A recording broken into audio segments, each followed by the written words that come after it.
Kwasida afɔfie wi evelia ƒe akpe eve kple blaeve. Easter alo Yesu Kristo ƒe tsitretiti kwasida. Yesu Kristo tsitre, etsitre vavã. Míaxlẽ Yesu Kristo ƒe tsitretiti ŋutinya abe ale si Mateo ŋlɔe la ene. Mateo tabla-28 kpukpui ewo gbãtɔawo. Ke le ŋkeke si dze sabat yome, si nye kɔsida ƒe ŋkeke gbãtɔ ƒe ŋdikanya la, Maria Magdalatɔ kple Maria kemɛ la wova yɔdo la kpɔ ge ɖa. Eye kpɔ ɖa anyigba ʋuʋu ŋutɔ elabena Aƒetɔ la ƒe dɔla li tso dziƒo va mli kpe la ɖa le yɔdo la nu eye wòbɔbɔ nɔ edzi. Eye eƒe kpɔkpɔme le abe dzikedzo ene. Eye eƒe awu fu tititi abe sno ene. Ke dzɔlawo dzo nyanyanya eye wozu abe ame kukuwo ene le ŋɔ si wòdzi na wo la ŋuti. Eye mawudɔla la gblɔ na nyɔnuawo bena, miawo la migavɔ̃ o, elabena menye bena Yesu, ame si woklã ɖe ati ŋu la dim miele. Mele afi sia o, elabena etsitre abe ale si wògblɔ ɖi ene. Mite va kpɔ afi si wòmlɔ la ɖa. Eye mi kaba ɖagblɔ na eƒe nusrɔ̃lawo bena etsitro tso ame kukuwo dome. Eye kpɔ ɖa, edze mia ŋgɔ yi Galilea, afi ma miakpɔe le. Kpɔ ɖa metoe na mi.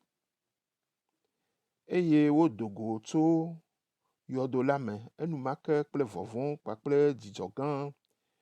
Eye woƒu du bena woaɖe aka ta na eƒe nusrɔ̃lawo. Eye kpɔ ɖa, Yesu va kpe wo gblɔ bena, miɖo aƒe. Eye wote ɖe ŋu lé eƒe afɔwo hedze klo nɛ. Tete Yesu gblɔ na wo bena, migavɔ̃ o. Miɖe aka ta na nɔvinyewo bena woayi Galilea eye afi ma woakpɔm le.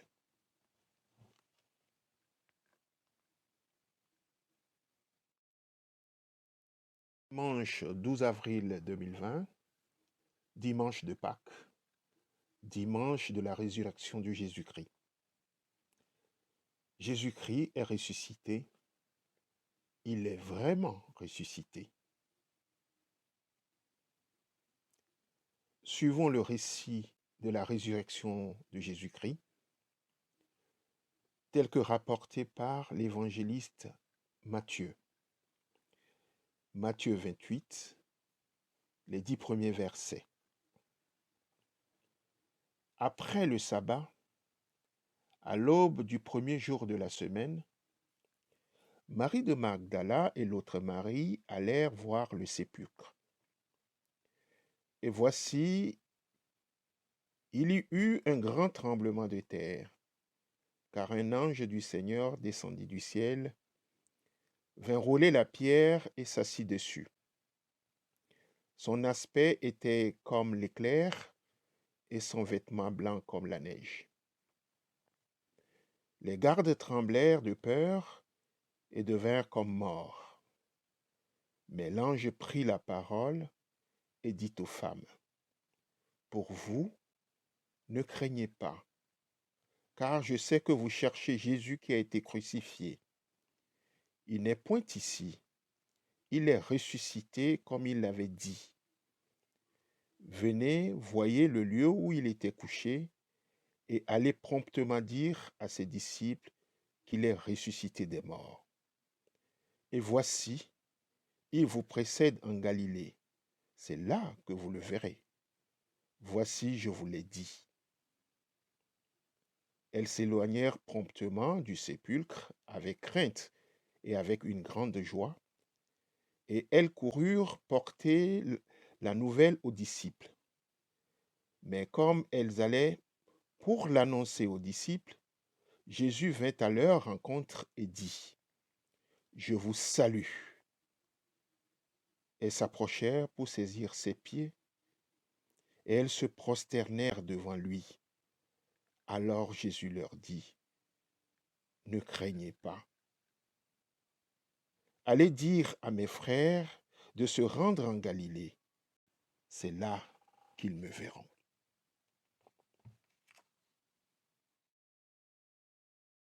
Pâques, lever d'un nouvel aurore. Pâques. Le chemin de Pâques est-il autre chose qu'une histoire de solidarité dans l'urgence, d'obscurité, de ténèbres, de peur, de trous, de confinement et de déconfinement annonçant un aurore radieux? De la tristesse du vendredi saint à la joie du matin de Pâques, il y a un chemin douloureux à parcourir. Chers amis, Pâques n'est pas autre chose qu'une histoire de solidarité dans l'urgence. Jésus ayant rendu l'âme ce vendredi-là vers 15 heures, il fallait, pour qu'il ne restât pas sur la croix durant tout le sabbat qui s'annonce, descendre le corps et le déposer dans un sépulcre avant le coucher du soleil. Une course contre la montre engagée par Joseph d'Arimathée. Démarches administratives auprès de Pilate pour disposer du corps, on parlerait aujourd'hui d'autorisation d'inhumer. Enveloppe du corps de linceul, suivi de son dépôt dans la tombe qu'il avait apprêtée, et fermeture avant 18 heures, qui sonne le début du sabbat. Il a bon cœur, Joseph d'Arimathée. Lui qui s'est engagé avec audace dans cette aventure pour fournir une sépulture digne, sans les frais funéraires d'une société de pompes funèbres, à un indigent, pire, à un exécuté politico-religieux. Sur le chemin de Pâques, en situation d'urgence, Dieu prépare les cœurs à la solidarité. Pâques, c'est également une histoire d'obscurité et de ténèbres. Ce dimanche matin-là, alors que les femmes, Marie de Magdala et l'autre Marie, se rendent au sépulcre, il faisait à peine jour. À l'aube, selon Matthieu, comme il faisait encore obscur, selon Jean. Non seulement la nuit de la veille n'a pas encore laissé place à la lumière du jour levant, mais le vendredi après-midi, c'est seulement il y a à peine un jour et demi. Le jour de Pâques commence dans la tristesse. Les femmes, de même que les disciples, sont encore tous traumatisés par l'événement du vendredi. Les images cauchemardesques de l'exécution de leur maître le vendredi, encore vives, occupent les cœurs et les esprits.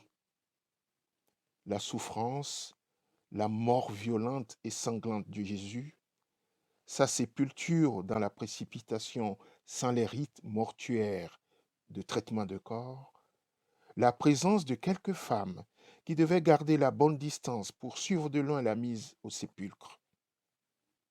Un enterrement bâclé, un enterrement sans honneur.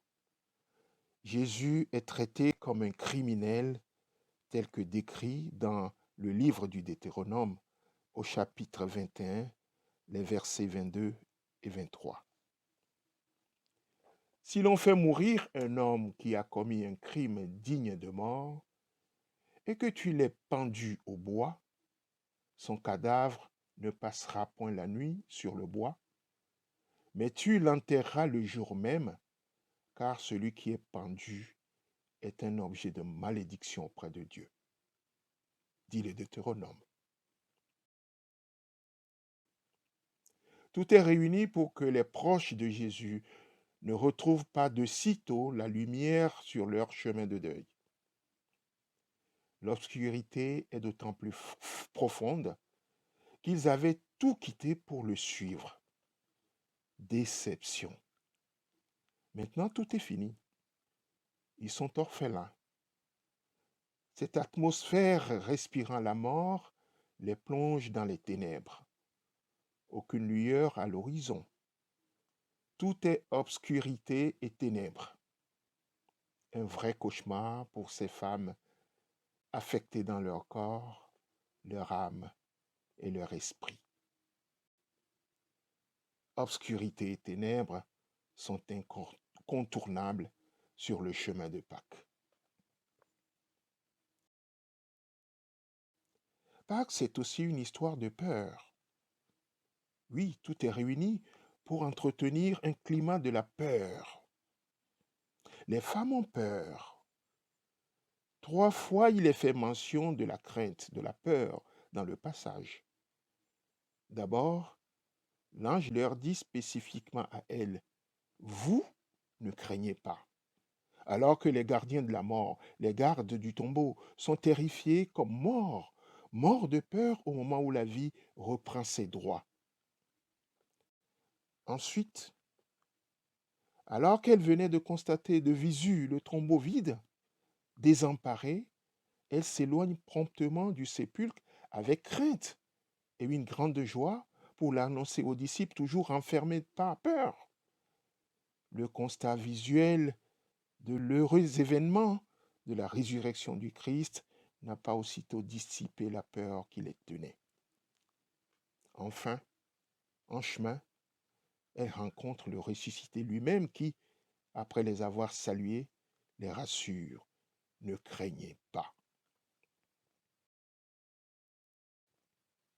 La peur, quand elle vous colle au cœur, est difficile à évacuer. Désemparées et sous l'emprise de la peur, les femmes n'ont pas perçu la lumière de la résurrection. La profondeur des ténèbres se laisse difficilement percer par la lumière de Pâques. Comme tout lever du jour est progressif, ainsi la lumière de l'aurore, la lumière de Pâques va se lever doucement et progressivement. Pâques, c'est, à n'en pas douter, une histoire de confinement. Le drame du vendredi, suivi du sabbat, pousse les proches de Jésus à un confinement. Cette situation, les femmes vont oser la braver le dimanche matin, sortant de leur trou pour rejoindre le trou de la mort où repose le corps. Alors qu'elles arrivent au tombeau, réalisent et s'adaptent progressivement à l'inimaginable de la résurrection et au lever d'un jour nouveau, les disciples, les hommes, sont toujours enfermés, confinés dans la chambre haute. Ils sont dans leur trou. Alors qui a dit que les hommes sont plus courageux que les femmes? Certes, ils se sont enfermés pour se préserver afin d'assurer l'après-vendredi saint, poursuivre le ministère de Jésus, mais c'est surtout par déception et inquiétude. Par peur des assassins de leur maître, les disciples sont restés confinés dans la chambre haute. De la tristesse du vendredi saint à la joie du matin de Pâques, il y a un vrai chemin douloureux à parcourir. Cependant,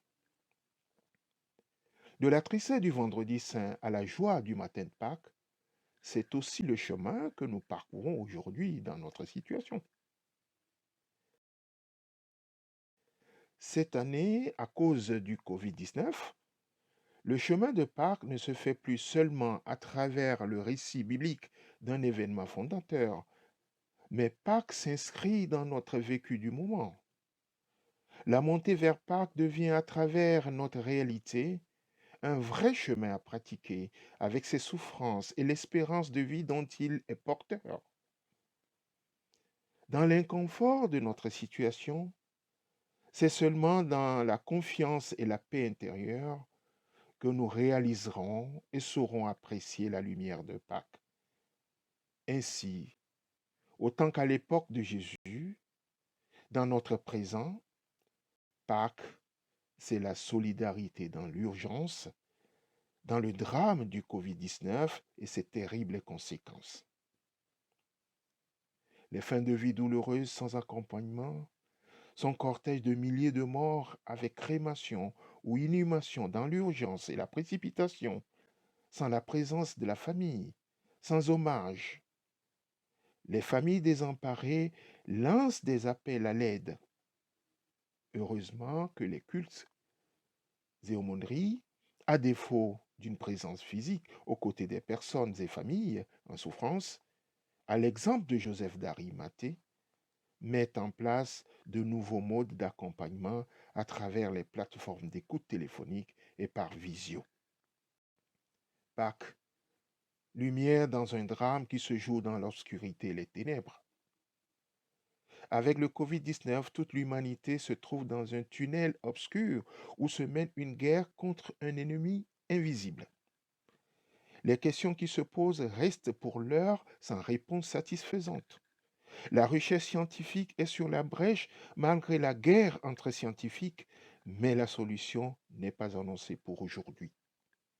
C'est sur ce chemin d'obscurité où nous évoluons à tâtons que nous rejoint la bonne nouvelle de Pâques. Il est ressuscité. L'espérance qui vient éclairer nos ténèbres, il est ressuscité.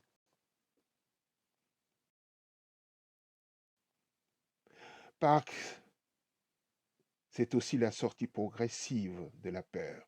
Pour une fois, l'humanité tout entière a peur. Les grands de ce monde sont secoués. La peur est du côté des puissants dans une guerre contre un ennemi invisible. D'où viendra le secours? De l'Éternel Dieu qui a fait les cieux et la terre? Oui, de Dieu. Oui, de Dieu, comme ont osé l'exprimer haut et fort, impuissants, désarmés, les grands de ce monde, ceux des Amériques. Je voudrais parler des présidents des républiques de Paraguay, République dominicaine, Panama, Équateur, Guatemala, Salvador, Honduras et des États-Unis, appelant Dieu au secours et leur peuple à prier pour que Dieu les sauve, que Dieu sorte l'humanité des ténèbres du Covid-19. Pâques nous instruit et nous éclaire sur comment sortir de notre frayeur. Entendons Jésus nous rassurer. Ne craignez pas. Sa résurrection annonce une bonne nouvelle. Allons donc le rejoindre car il a la solution.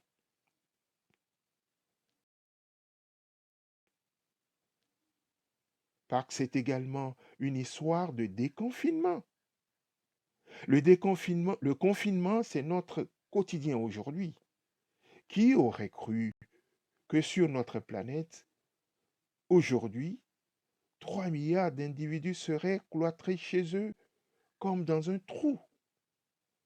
La vie s'est arrêtée. Afin de nous préserver nous-mêmes et de préserver les autres, le confinement, qu'il soit volontaire ou imposé, comme pour les disciples de Jésus, s'impose à nous. Que la lumière de Pâques vienne éclairer nos trous de cachette pour y apporter la lueur de l'aube nouvelle claironnée par Pâques. Sœurs et frères, et si Pâques annonçait le début du déconfinement? Selon Lamennais, tout sombre chemin a une issue où l'on retrouve la clarté du ciel. Ce qui est certain, c'est que ce dimanche-là, c'était bien Pâques. Le jour qui timidement a commencé par se lever quand les femmes sont allées au sépulcre, le trou de la mort, ce jour a fini par percer les ténèbres pour faire éclore la vie. La lumière a progressivement dissipé les ténèbres de la nuit que traversent les témoins au dehors et au dedans. La vie qui a envahi le trou de la mort a dissipé l'ombre de la mort qui assombrissait la vie des témoins du Christ. C'est Pâques, la victoire de la vie. La rencontre du Christ vivant va redonner énergie et confiance d'abord aux femmes, puis aux disciples. Elle marquera le début de leur déconfinement, une première sortie des disciples de leur trou. Leur déconfinement s'accomplira pleinement et totalement 50 jours plus tard, à la Pentecôte, jour où les disciples, remplis de l'Esprit Saint, sortent officiellement de leur lieu de retranchement et que Pierre s'adresse à la foule réunie à Jérusalem. Il fait un carton, environ 3000 convertis, ou 3000 sauvés en un jour. C'est le début d'une nouvelle ère, la naissance de l'Église du Christ. Chers amis, sachons que Pâques n'est pas l'objectif. C'est une étape du chemin, une porte qui ouvre le chemin vers un nouvel avenir. Dans notre situation de peur, de confinement et de lutte contre le Covid-19, Pâques, c'est l'étape qui nous fait prendre conscience de l'éphémère, de la tente installée par la mort dans le jardin de notre vie. Elle nous révèle que nous avons toujours un avenir à penser, à construire, dans la nouveauté du et avec le Christ ressuscité. À nous qui sommes infectés dans notre corps par ce virus, ou affectés dans notre corps, âme et esprit par ces dégâts autour de nous et par l'inimaginable situation que nous vivons, Pâques, c'est déjà le début de notre redressement physique et déconfinement spirituel et psychologique.